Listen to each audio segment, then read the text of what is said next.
The air inside the club was thick with haze, a blend of cigarette smoke and the faint metallic tang of sweat.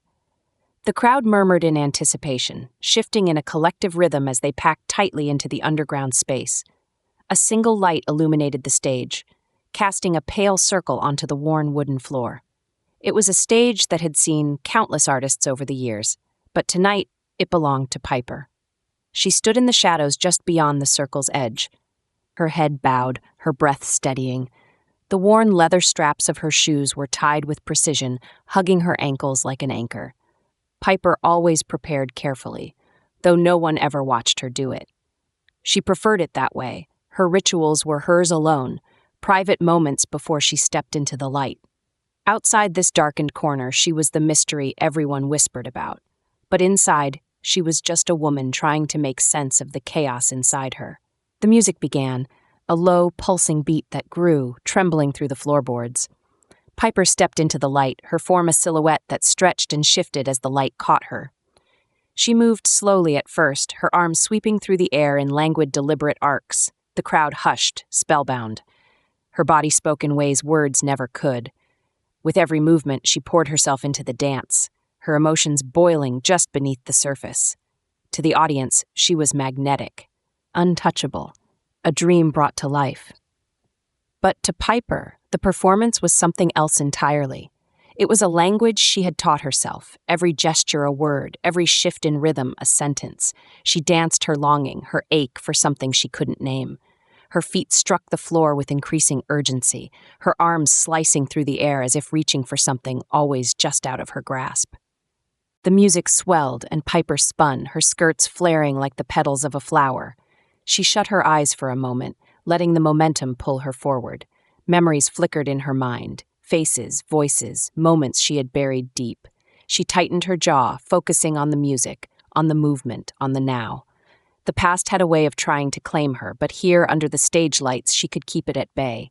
Her eyes opened again, and she saw them, the crowd, their faces illuminated by the dim, flickering lights of the club. They were mesmerized, their gazes locked on her, drawn to her like moths to a flame. And yet, there was a distance between them, a barrier she had built long ago without even realizing it. She could feel their admiration, their wonder, but not their touch. She didn't know how to let them in, didn't know if she even wanted to. Piper dropped to her knees as the music slowed, her hands pressing against the floor as if grounding herself. Her breathing hitched, a betrayal of the effort her body endured. The final note hung in the air like a suspended breath, and for a moment there was silence. Then the applause came, a tidal wave of sound that filled the room and wrapped around her like a second skin. She stood slowly, her chest rising and falling, her face a mask of calm despite the storm still churning inside. She inclined her head in a small bow, her dark hair spilling over one shoulder. She held the moment for a few beats longer before turning and slipping back into the shadows. The applause continued, the crowd calling for her return, but Piper knew better than to give them what they wanted. The mystery, she had learned, was part of the allure. Backstage, she sank onto a worn wooden bench, the adrenaline draining from her body. She unlaced her shoes, her fingers trembling slightly as she worked the knots free. The muffled sounds of the club seeped through the walls, but here it was quiet, save for the thrum of blood in her ears. Piper leaned back, closing her eyes. The applause had been loud, the crowd enthusiastic, but it didn't fill the emptiness she felt. It never did. She danced because she had to, because it was the only way she knew how to feel. But sometimes when the music stopped and the lights dimmed, she wondered if there was more. If there was someone out there who could see her. Not the performer, not the enigma, but her. The thought scared her as much as it intrigued her. Her phone buzzed on the bench beside her, jolting her back to the present. She glanced at it, her brow furrowing as she read the message. A friend from the scene, someone she barely knew beyond their shared nights in dim, smoke-filled rooms, inviting her to a concert at the zoo. Piper almost laughed at the absurdity of it. A concert in a zoo of all places. But something made her pause. The idea of music under the open sky, surrounded by life instead of the walls of a club, stirred a small, quiet hope in her chest. She typed a quick reply and set the phone down. For now, though, she would sit in the stillness, letting the aftershocks of the performance ebb away. The club was alive with noise and energy, but Piper was alone, as she always was, caught between the light and the shadows. The lecture hall buzzed with the restless energy of a late afternoon. Students shifted in their seats, some balancing coffee cups precariously on their knees, others scrolling through their phones as the minutes ticked down. The room itself was timeless in its academic charm. Rows of wooden desks polished smooth by decades of anxious hands, high arched windows letting in slanted beams of sunlight, and the faint scent of chalk dust lingering despite the modern whiteboards installed years ago. Ethan stood at the front of the room, scanning the crowd with a faint, knowing smile. It was a smile that seemed conspiratorial, as though he were about to let them in on the world's best-kept secret. He pushed up the sleeves of his gray sweater, revealing a battered leather watch strap and a small ink stain on his wrist, the remnants of an earlier scuffle with a stubborn pen. His casual demeanor belied the precision with which he had prepared for this moment. He thrived on the balance between spontaneity and structure, much like the stories he loved to tell. "All right," he began, his voice cutting through the low hum of conversation. "Let's talk about the bubonic plague, everyone's favorite lighthearted dinner topic." A ripple of laughter passed through the room, and Ethan let it linger for a moment before continuing. "But not the grim stuff you've already heard. We're not here to rehash death tolls and flea-infested rats. I want to talk about the unexpected heroes of the Black Death. The people history tends to forget. The ones who didn't just survive but thrived in the chaos. The rebels, the innovators, the ones who rewrote the rules when no one else was paying attention." He leaned against the desk at the front of the room, his posture relaxed but his eyes sharp. He had a way of commanding attention without demanding it, his voice alternating between playful and reverent, depending on the story he was telling. Ethan didn't just lecture, he performed, weaving humor and drama into his narratives with the finesse of someone who had spent years perfecting his craft. Take, for instance, a man named Agnolo di Tura. He was a shoemaker in Siena, or rather, he should have been a shoemaker. But when the plague hit, he decided to pick up a quill instead of a hammer. He wrote a journal that's still one of the most vivid accounts of the Black Death. Now, was he a great writer? Not really. His grammar was terrible. But that didn't matter, because he captured something no official record ever could: the raw, messy humanity of it all. The small moments, the desperate choices, the way people clung to hope even when it felt absurd. Ethan paused, letting the weight of his words settle over the room. He could see the change in their faces now, less distracted, more engaged. This was the part he loved, the moment when history stopped being a collection of dry facts and started to breathe. "Here's the thing," he said, his tone softening. "History isn't about the big, sweeping events we like to stick on timelines. It's about the cracks in between, the stories that slip through the gaps. It's about people like Agnolo, who didn't set out to make history but ended up doing it anyway. And if we're paying attention, those are the stories that tell us the most, about them and about ourselves." The students scribbled furiously, some taking notes on his words, others sketching doodles in the margins of their notebooks. Ethan didn't mind the latter. He understood that learning came in different forms. He had been one of those distracted students once, more interested in sketching maps of imaginary worlds than memorizing dates and rulers. But that had been before he learned to see history for what it truly was: a tangled web of human experiences, each thread connected to the next in ways that could never be fully unraveled. After the lecture ended, the students lingered, a few approaching him with questions or comments. Ethan answered them all with his characteristic warmth, his attention shifting seamlessly from one person to the next. When the last student finally exited, he sank into one of the empty chairs, the room now quiet except for the faint rustle of leaves outside the windows. He pulled a small notebook from his bag, the corners dog-eared, and the cover worn soft from years of handling. Inside were notes for a book he had been working on, or rather, trying to work on, for longer than he cared to admit. It was supposed to be a collection of stories, the kind he loved to tell in his lectures, but every time he sat down to write, something held him back.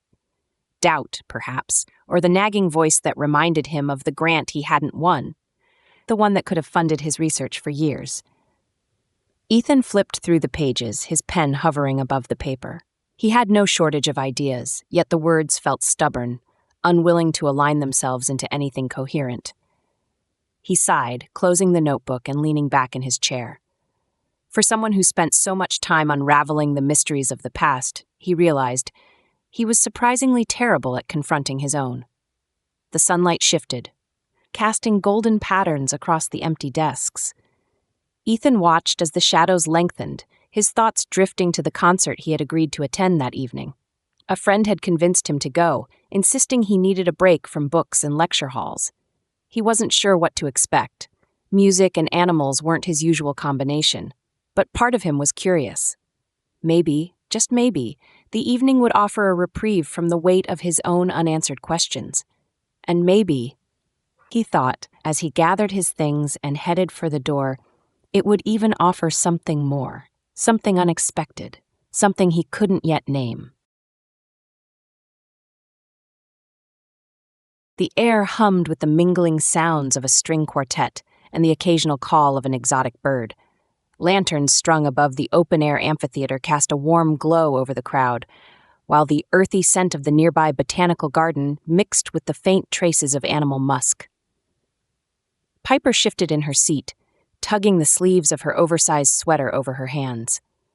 She didn't know why she'd agreed to come, but something about the idea of music surrounded by the wildness of the zoo had felt different. A sliver of quiet she hadn't known she needed. The seat next to her creaked, and she glanced to see a man lowering himself into it, clutching a cup of coffee with one hand and a slightly battered notebook with the other. He gave her a quick nod, his sandy hair sticking up in a way that suggested he'd been lost in thought until moments before. "Sorry," he said, shifting awkwardly to settle in. "I promise I'm not one of those people who talks through concerts. You're safe." Piper's mouth quirked slightly, the ghost of a smile flickering across her face before she turned back toward the stage. The quartet was just tuning their instruments, the violinist plucking a string with a look of serene concentration. A few moments passed in silence, then he leaned toward her again. "Though, full disclosure, I might need to start taking notes if they play anything historically significant. You never know when a cello could sneak up on you with a 17th century rebellion." Piper blinked, caught off guard, then let out a soft laugh before she could stop herself. "I'll keep an eye out for you," she murmured, her voice quiet but warm. The man smiled, clearly pleased that he'd cracked her initial reserve, and extended a hand. "Ethan." She hesitated for a beat, then slipped her hand into his, her grip firm but brief. "Piper." "Piper." He repeated her name as if testing its weight. "So, what brought you to a zoo concert? Let me guess. You're secretly a zoologist by day, violin virtuoso by night?" She gave a small shake of her head. "Hardly. A friend invited me. It seemed different." Her voice trailed off, and she glanced away, surprised at how easily the admission had come. She didn't normally offer pieces of herself to strangers, not like this. Ethan nodded, his expression thoughtful. "Different's good. The usual gets old fast." He tilted his head, studying her in the lantern light. "Do you dance?" The question caught her off guard, and her body tensed instinctively. "What makes you say that?" He motioned vaguely to her posture. The way she held herself, with a kind of understated grace. "You just seem, I don't know, like someone who moves." Her lips pressed together, but she didn't deny it. Instead, she shrugged and looked toward the stage. "Sometimes." Ethan didn't press, sensing the shift in her tone. He tapped a finger against his coffee cup, the silence between them stretching, but not uncomfortably. The music began then, a low, mournful note from the cello that seemed to settle over the space like a mist. The crowd stilled, their collective attention drawn to the interplay of strings. Piper felt the melody tug at her chest, beckoning her toward places she didn't want to go, memories she worked so hard to keep buried. "I don't know much about classical music," Ethan said softly, his voice low enough not to disturb the spell of the performance. "But there's something about it that feels raw, you know? Like it's saying things we don't have words for." Piper turned to him, surprised again. There was something in his expression, open, unguarded, that made her pause. "Yeah," she said after a moment, her voice quiet. That's why I dance. Her admission hung in the air between them, fragile and unexpected. She didn't know why she'd said it. Maybe it was the music, or the way his gaze seemed to hold no judgment, only curiosity. Whatever it was, she felt a flicker of unease, like she'd let someone peek through a crack in her armor. Ethan didn't push her. Instead, he nodded, his eyes darkening with understanding. I get it, he said, his voice soft. I mean, not dancing, obviously. I'd be a disaster. But I get needing a way to say the things you can't. Piper studied him for a moment, noticing the slight furrow of his brow, the way he held himself as though there was some weight he carried, too. She opened her mouth to respond, but the violins swelled, pulling her attention back to the stage. They sat in silence for the rest of the performance, the music weaving through the night air, tethering them to something unseen. When the final note faded and the crowd erupted into applause, Ethan turned to her again, a crooked smile tugging at his lips. Well, Piper, he said, standing and gathering his things, looks like we survived the cello rebellion. Her lips curved into a genuine smile this time, surprising even herself. Barely. As he turned to leave, she found herself calling after him. Hey, Ethan. He paused, glancing back. Yeah? Maybe. Different isn't so bad. His grin widened, and he gave her a small nod before disappearing into the crowd. Piper sat there for a moment longer, the echo of the music still lingering, and for the first time in a long while, she felt something other than alone. The late afternoon sun spilled through the canopy of the botanical gardens, dappling the narrow stone path with patches of gold and shadow. Piper walked a few steps ahead, her hands tucked into the pockets of her jacket, the loose fabric swaying against her legs. She moved with the quiet grace Ethan had noticed the first night they met, but her steps seemed more deliberate now, as though she were trying to anchor herself to the grounding crunch of gravel beneath her feet. He followed beside her, his notebook tucked under one arm and his other hand wrapped around a half-empty paper coffee cup. They'd been walking in comfortable silence for a while, the hum of insects and the occasional trill of birdsong filling the spaces where conversation hadn't yet settled. Ethan didn't mind the quiet. In fact, he found it almost soothing. Watching the way Piper's gaze lingered on a cluster of deep red flowers, or the way her shoulders softened when a breeze stirred through the trees. Do you come here often? He asked finally, his voice low and unhurried, careful not to disturb the tranquility of the moment. Piper glanced over her shoulder, her expression unreadable, though her lips curved slightly at the corners. Not really, she admitted. Too much of a contrast, I guess. Contrast? She shrugged, her eyes flicking back to the flowers lining the path ahead. It's quiet here, peaceful, not exactly where someone like me fits. Ethan tilted his head, watching her closely. Someone like you? Her jaw tightened, and she didn't answer immediately. Instead, she stepped off the path, crouching near a bed of purple blossoms. She reached out, brushing her fingertips lightly over the petals, as if testing their texture. I spend most of my time in clubs, she said at last, her voice soft but steady. The chaos feels familiar, I guess, like home. He considered her words, then crouched down beside her, his knees cracking slightly as he did. She didn't seem to notice, her attention still on the flowers. I don't know, he said lightly. You seem to fit here just fine to me. Piper gave a short laugh, though it lacked mirth. That's because you don't know me. True, Ethan admitted, shifting so he could sit on the grass instead, but I'd like to. She straightened then, brushing dirt from her palms, her expression guarded as she glanced down at him. Why? She asked simply. Ethan took a sip of his coffee, then set the cup down beside him. Because, he hesitated, searching for the right words. Because I think there's more to you than what you let people see. And because you came here with me, which means maybe you'd like someone to know you too. For a moment, Piper didn't respond. Her eyes darted away, scanning the treetops as if searching for an escape route. Then slowly, she exhaled and sank down onto the grass a few feet away from him, crossing her legs beneath her. You're more persistent than I expected, she murmured. Occupational hazard, he said, his tone teasing. Historians are professionally nosy. Another fleeting smile, though this one felt less guarded. She picked at a blade of grass between her fingers, her gaze distant. It's not easy for me, she admitted after a moment, letting people in. Ethan nodded, not saying anything right away. He leaned back on one hand, watching her, but careful not to push. Is it because of what happened? He asked softly. The thing you're not saying? Her head snapped up, her eyes narrowing slightly. What makes you think something happened? He gestured vaguely toward her. It's the way you carry yourself. Like you're always waiting for the other shoe to drop. Like you're bracing yourself, even when there's nothing to brace for. Her grip tightened on the blade of grass, and she stared at it for a long moment before letting it fall. You're not wrong, she said quietly.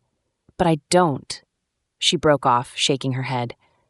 I don't know how to talk about it. You don't have to, Ethan said quickly. I mean, not if you're not ready. Or ever, really. I just thought, he faltered, running a hand through his hair. I just thought you might want someone to listen. Piper looked at him then, really looked at him, and for a moment the guarded tension in her face seemed to ease. What about you? She asked, her voice soft but steady. You carry things too. I can see it. Ethan blinked, caught off guard, but he didn't look away. Yeah, he admitted, his voice quieter now. I do. Are you going to tell me? She asked, her tone gentle but without judgment. He let out a soft laugh, though it came out more as a sigh. Fair's fair, I guess. He picked up his coffee cup again, turning it absently in his hands. I lost a grant, he said finally, his eyes on the ground. A big one. It was supposed to fund a project I've been dreaming about for years. When I didn't get it, it felt like everything I'd worked for just slipped through my fingers. Piper tilted her head, watching him. And now, he said slowly, I'm trying to figure out if I still believe in it enough to keep going. He glanced up, meeting her gaze. It's hard to care about something that keeps letting you down. She didn't say anything right away, but something in her expression shifted, an understanding, perhaps, or a shared recognition. Maybe it's not about the thing, she said after a while. Maybe it's about finding someone who cares enough to remind you why you started. Ethan's chest tightened, her words striking deeper than he'd expected. He reached out then, not touching her but letting his hand rest on the grass between them, a silent offering. Maybe we remind each other, he said softly. Piper didn't answer right away, but after a moment, her fingers brushed lightly against his. It wasn't much, but it was enough. The apartment was silent, save for the faint hum of the refrigerator and the muted rustle of wind against the window pane. Piper sat cross-legged on the hardwood floor, an old shoebox resting in front of her. She hadn't opened it in years, but tonight, the weight of it felt unbearable. Her fingers hovered over the lid, trembling slightly, before she blew out a breath and pulled it open. Inside was a collection of mismatched artifacts from another life. A dried flower, its petals long since crumbled to the color of old parchment, a postcard with faded writing on the back, a bracelet made of woven leather that had once been soft but was now stiff and cracked. And at the bottom, folded into a neat square, a letter. Piper hesitated, her chest tightening as she reached for it. She unfolded it slowly, almost reverently, as if the paper might disintegrate in her hands. The words stared back at her, handwritten in a familiar scrawl she had memorized long ago. You promised, it began. Just 2 words, but they were enough to make her throat go dry. She read the rest quickly, almost as though rushing through it would soften the blow. The letter was short, no more than a dozen lines, but each one carried the weight of something she had tried so hard to bury. A name carved into the past, a memory she couldn't let go of, a debt she still felt owed. Her grip on the paper tightened until her knuckles turned white. She didn't cry. She rarely did anymore. The tears had all dried up years ago, leaving behind only the ache, the guilt, and the tether she couldn't bring herself to cut. The ring of her phone jolted her out of the moment, the sharp sound louder than it should have been in the quiet room. She flinched, folding the letter quickly and shoving it back into the box. For a moment, she thought about ignoring the call, but then she saw Ethan's name on the screen. She hesitated. Taking a deep breath, she swiped to answer. Hey, she said softly, her voice steadier than she felt. Hey, Ethan replied, his tone warm and familiar. Sorry if it's late, I just thought I'd check in, see how you're doing. I'm fine, she said quickly, too quickly. She winced at the sharpness in her own voice and softened it. I mean, yeah, I'm okay. Just a quiet night. Same here, he said, though there was something in his voice that suggested he didn't entirely believe her. He paused, and she could hear the faint sound of him shifting, maybe settling onto a couch or chair. You sure you're all right? She ran a hand through her hair, her fingers tangling in the strands. Yeah, why wouldn't I be? I don't know, he said carefully.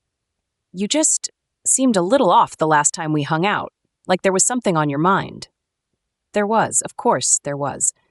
But how could she explain it to him? How could she tell him about the promise she'd made all those years ago?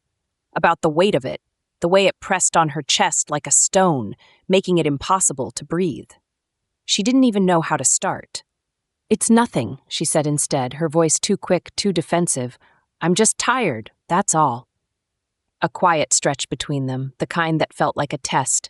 She could almost picture him on the other end of the line, his brow furrowed, his lips pressed into that thoughtful line he always got when he was trying to piece something together. Piper, he said finally, his tone gentle but insistent. You don't have to tell me if you're not ready, but I feel like there's something you're not saying, and He stopped, exhaling heavily. I don't want you to feel like you have to go through it alone. The words hit her harder than she expected, and for a moment she couldn't speak. She wanted to believe him, wanted to believe that maybe she didn't have to carry this by herself. But the voice in her head, the one that had been with her for so long, told her otherwise. You promised. I'm fine, she said again, softer this time. Really? Ethan didn't push, but she could hear the disappointment in his silence. It wasn't the kind that came with frustration or anger, just the quiet ache of someone who wanted to help but didn't know how. Well, he said eventually, his voice lighter, an effort to ease the tension. If you change your mind, you know where to find me. For a moment, she almost said something. The words hovered on the tip of her tongue, fragile and uncertain. But the weight of the box in front of her, the letter folded inside it, kept her silent. Thanks, she said instead. I'll let you know. They hung up soon after, and the silence returned, heavier than before. Piper sat there for a long time, staring at the shoebox and the promise it held. When she finally stood, she closed the box and slid it back onto the shelf in her closet, burying it beneath a stack of old clothes. Out of sight, but never out of mind. The city was quiet at this hour, the kind of stillness that settled after midnight when the world had finally exhaled its last long breath of the day. From Ethan's small apartment balcony, the streets below were ribbons of shadow, interrupted only by the occasional flicker of headlights or the glow of a street lamp casting halos on the cracked pavement. The air was cool, carrying the faint scent of rain, though the storm clouds had passed hours ago. Ethan leaned against the rail, a half-empty beer bottle dangling loosely from his fingers. He wasn't drunk. He rarely let himself drink enough for that, but the warmth of the alcohol softened the edges of his thoughts, making them feel less jagged. Beside him, Piper sat cross-legged on one of the mismatched chairs he'd dragged out onto the balcony. Her hair was loose tonight, dark waves spilling over her shoulders, and she cradled a steaming mug of tea in her hands. She hadn't said much since they came out here, but Ethan didn't mind. The silence between them felt easy, companionable. He glanced over at her, the corner of his mouth quirking into a small lopsided smile. You know, he said, his voice low to match the quiet of the night, I could get used to this. Late-night balcony talks with mysterious dancers. Feels very Parisian. Piper's lips curved slightly, though she didn't look at him. If this was Paris, we'd need more wine. And probably better chairs. True, Ethan replied with mock solemnity, nodding toward the rickety chair she sat on. That one's a death trap, by the way. If it collapses under you, don't say I didn't warn you. I'll take my chances, she said, her voice soft but threaded with amusement. She sipped her tea, her gaze drifting out over the skyline.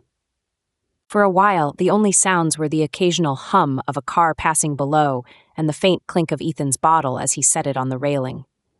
He thought about leaving it there, letting the night continue in quiet companionship, but something inside him stirred.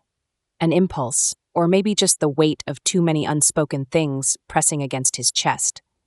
He hesitated, the words tangled in his throat, before finally forcing them out. "Do you ever feel like you're failing?"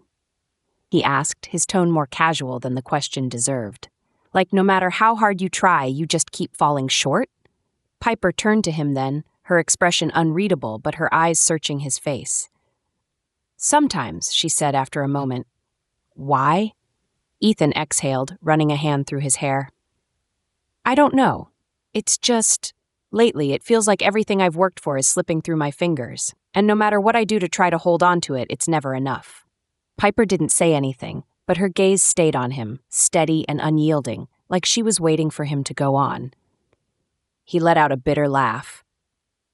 "There's this grant I applied for. Was counting on, really. It was supposed to fund this project I've been dreaming about for years. A book about the forgotten stories in history, the kind that don't make it into textbooks, but deserve to be remembered." He paused, his fingers tightening around the neck of the bottle. "I didn't get it. And I know it's not the end of the world, but it feels like it, you know? Like I've been clawing my way up this mountain for so long, only to realize I'm not even close to the top. And maybe I never will be." Piper's brow furrowed slightly, her head tilting as she studied him. "What would the grant have changed?" she asked, her tone gentle but direct. Ethan blinked, caught off guard. "What do you mean?" "I mean, would it have made the stories any less important, or your work any less meaningful?" He opened his mouth to respond, then closed it again, frowning. He hadn't thought about it like that. To him, the grant had been proof of his worth, his ability, his place in the academic world. Without it, he felt untethered. When he didn't answer, Piper shifted in her chair, setting her mug down on the small table between them. "I get it," she said quietly. "That need for validation. To have anyone say, 'You're good enough, you're worth something.'" She paused, her gaze dropping to her hands. "But if you wait for someone else to tell you that, you'll be waiting forever." Her words sank into him, heavy and uncomfortably true. He looked at her, really looked at her, and realized how much weight she carried too. The way she spoke wasn't just sympathy, it was experience. "How do you do it?" he asked softly. "How do you keep going when it feels like you're crumbling?" Piper was quiet for a long moment, her fingers brushing absently against the edge of her sleeve. "I dance," she said finally. "It doesn't fix anything, but it helps. It reminds me of who I am, even when I don't like the answer." Ethan nodded slowly, her words settling into the cracks in his chest. "Maybe I need to find my version of that," he murmured. "Or," Piper said, her gaze meeting his, "maybe you just need to remember why you started, why the stories mattered to you in the first place." Her words were like a hand reaching into the fog of his mind, pulling him back to the core of what he'd forgotten. He smiled, small but genuine, and for the first time in weeks, the weight on his chest felt a little lighter. "Thanks," he said quietly. Piper shrugged, but there was warmth in her eyes now. "Anytime." They sat there until the first light of dawn crept over the horizon, sharing the kind of silence that didn't need to be filled. The zoo's botanical garden was alive with quiet energy, the kind that came with the soft rustle of leaves and the faint buzz of insects in the warm afternoon. Piper and Ethan walked side by side, her arms crossed loosely over her chest, his hands gesturing animatedly as he spoke. "I'm just saying," Ethan continued, his voice tinged with excitement, "history doesn't have to be this dry, academic thing. It can be alive, visceral. People need to feel it, not just read about it." Piper glanced at him, her brow arching slightly. "You mean, like dancing?" Ethan stopped mid-step, turning to face her with a spark in his eyes. "Exactly. Stories aren't just words, they're movement, emotion. It's all connected." He paused, his brain working faster than his tongue.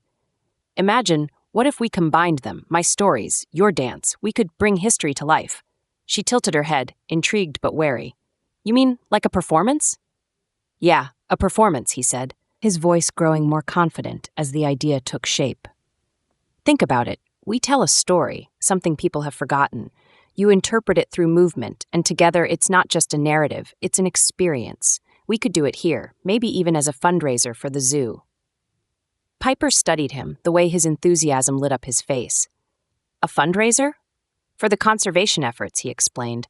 "The zoo's already an unconventional space. It'd be the perfect backdrop. Wild, alive, unexpected. Kind of like you," he added with a grin. She rolled her eyes, but her lips curved up despite herself.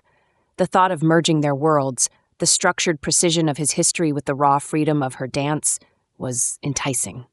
"All right," she said, the corners of her mouth lifting. "Let's try it."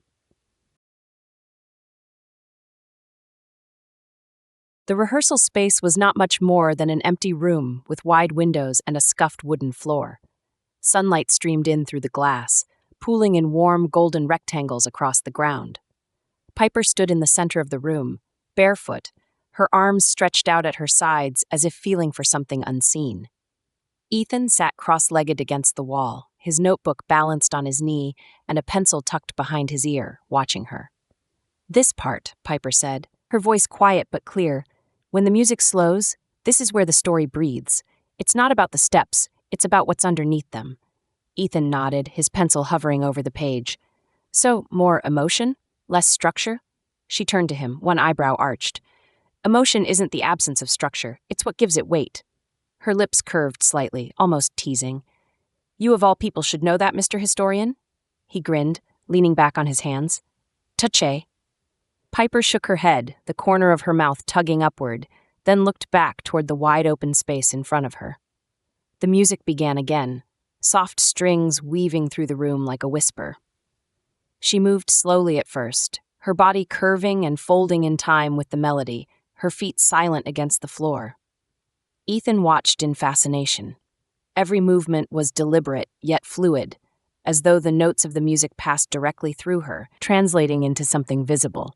He'd seen her dance before, on that first night at the zoo concert, on stage in the club where she had first caught his attention. But this was different. Here, there was no audience, no stage lights or smoky haze to obscure her, just sunlight, the faint hum of the city outside, and her. Ethan's pencil scratched against the page as he scribbled a line, then another, trying to keep up with the ideas that sprang to life as he watched her. He wasn't just writing history anymore, he was rewriting the story, molding it to fit her movements, her vision. This wasn't a lecture or a paper. It was alive, shifting with every step she took.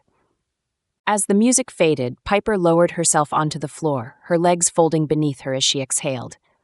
Her cheeks were flushed, her chest rising and falling in time with her breath. "What do you think?" she asked, glancing at him. Ethan closed his notebook and stood, brushing off his jeans before crossing the room. He crouched down beside her, his expression thoughtful. "I think it's incredible, but—" He hesitated, and she gave him a look, half curious, half wary. "But—" He smiled sheepishly. "I think there's more you're not showing." Her brows knit together. "What do you mean?" "You're holding back," he said gently. "I don't know why, but I can see it. You said this part is where the story breathes, but it still feels like you're catching your breath, like you're not ready to let it out." Piper stared at him, her lips pressing into a thin line. For a moment, she didn't say anything. Then she stood, brushing her hands against her thighs as if shaking off his words. "Let's go again," she said, moving toward the speaker. "Piper," Ethan said, standing as well. His voice was soft, but it stopped her in her tracks. "You don't have to prove anything. Not to me." She turned to him, her arms crossed tightly over her chest. "I'm not trying to prove anything." "Then what are you trying to do?" he asked, taking a step closer.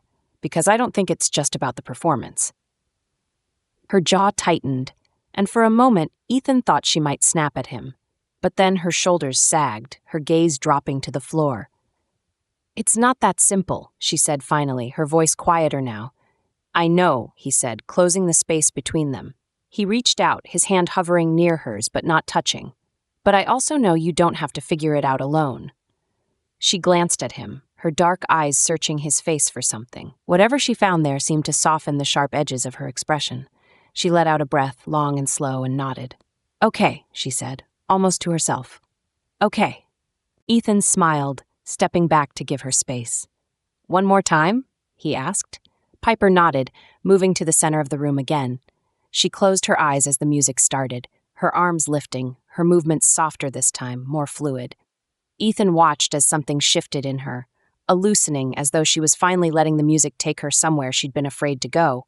The steps were the same, but the energy was different, raw and unguarded. When she finished, she stayed in the stillness for a moment, her eyes still closed, her hands trembling slightly at her sides. Ethan didn't say anything, didn't move, afraid to disturb whatever was unfolding inside her. Finally, she opened her eyes and looked at him. There was something unspoken in her gaze, something fragile but undeniable. "Your turn," she said, her voice steady despite the faint tremor in her hands. He blinked. "My turn?" "You've been hiding, too," she said simply. "Let's see it. The story. Your story." Ethan hesitated, but something in the way she looked at him, steady, unwavering, made it impossible to refuse. He reached for his notebook, flipping it open to one of the pages he'd been working on. As he read aloud, his voice steady despite the vulnerability in his words, Piper listened, her expression softening with every sentence. By the time he finished, the room felt fuller somehow, as though the space between them was no longer empty, but brimming with something unspoken, something shared. Piper stepped closer, her hand brushing his arm lightly. "See," she said, her lips curving into a small, knowing smile. "It's better when you let it out." Ethan laughed softly, shaking his head. "You're impossible." "And you're stubborn," she replied, her smile widening. He looked at her then, really looked at her, and for the first time, he felt like he was beginning to understand. They weren't just creating a performance, they were creating something bigger, something that might just save them both. The amphitheater buzzed with anticipation, the warm evening air humming with the sounds of life from the surrounding zoo. Lanterns strung high above the stage swayed gently in the breeze, casting golden light across the crowd. The audience, a mix of locals, artists, and conservation supporters, whispered to one another as they waited, the faint calls of distant animals blending with their voices. The stage itself was simple, a wide, polished floor bordered by softly glowing lights. But there was something magnetic about it, as if it held a secret waiting to be revealed. Backstage, Piper adjusted the ties on her ankle-length dress, the dark fabric flowing like liquid shadow around her legs. Her hands trembled slightly, not from fear, but from something deeper, an exhilaration she hadn't felt in years. She glanced at Ethan, who stood nearby, flipping anxiously through his note cards even though he wouldn't be using them. His tie was slightly askew, his hair a little mussed, but his eyes glowed with a nervous energy that mirrored her own. "You ready?" he asked, catching her gaze. She exhaled and nodded. "As I'll ever be." He smiled, a soft, grounding thing. "Then let's do this." The lights dimmed and a hush fell over the crowd. Ethan stepped onto the stage first, his silhouette sharp against the warm glow of the lanterns. His voice, calm and steady despite the tightness in his chest, broke the silence. "Throughout history," he began, "there are stories that slip through the cracks, stories of people who lived, loved, fought, and created, but whose voices were drowned out by the noise of the ages. Tonight, we're here to bring one of those voices back to life, not just through words, but through movement, through emotion, through connection." The crowd leaned in, the weight of his words drawing them closer. He stepped back, his gaze finding Piper in the wings. She met his eyes, took a deep breath, and stepped into the light. The first notes of the music were soft, almost hesitant, like the first streaks of dawn breaking across a dark sky. Piper's movements matched their cadence, her body flowing with a quiet grace that seemed to draw the air itself toward her.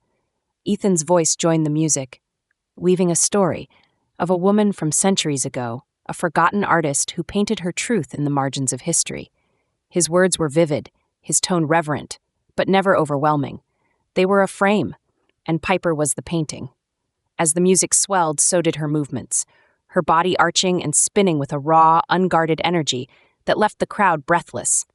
Every step, every curve of her arm seemed to pull Ethan's story from the past and breathe it into the present. He paced the edge of the stage, his voice rising and falling in rhythm with her dance, his words becoming almost indistinguishable from the music. The final crescendo arrived, a soaring note from the strings, a sweeping arc of Piper's body, and then silence. She froze, her chest heaving, her arms outstretched, as if she were holding the weight of the story in her hands. Ethan's final words hung in the air like a benediction. "For all the stories we forget, may this one remind us. Creation is survival, and expression is freedom." The crowd erupted, applause crashing over them like a tidal wave.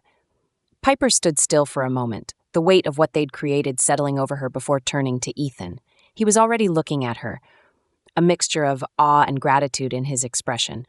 And he reached out, his fingers brushing hers before they both turned to face the audience together. The applause continued to swell, filling the space between them and the crowd. But it wasn't just for the performance. It was for the connection they had created, not just with the audience, but with each other. For once, Piper didn't feel alone, and as Ethan's hand found hers again, she knew he didn't either. The studio was quiet now, the echoes of music and movement lingering in the air like the faint scent of flowers after a storm. Piper stood by the window, her silhouette outlined by the soft light of the city beyond. The skyline shimmered, alive with possibility. Ethan was behind her, leaning against the doorframe, his arms crossed loosely, a faint smile tugging at his lips as he watched her. She radiated a calm he hadn't seen before. A stillness that felt like peace rather than hesitation. "You're staring," she said without turning, her voice teasing but warm. "Can you blame me?" he replied, stepping closer. The floor creaked softly beneath his weight, and when he reached her, he didn't hesitate to slip an arm around her waist. She leaned into him, her head resting lightly against his shoulder. The silence between them wasn't heavy anymore. It was full, brimming with unspoken promises and a shared understanding of everything they'd been through to get here. "So," Ethan said, his voice low, "what's next?" Piper tilted her head, looking up at him with a smile that reflected the quiet certainty in her heart. "Whatever we want," she said simply. And together, they turned toward the future.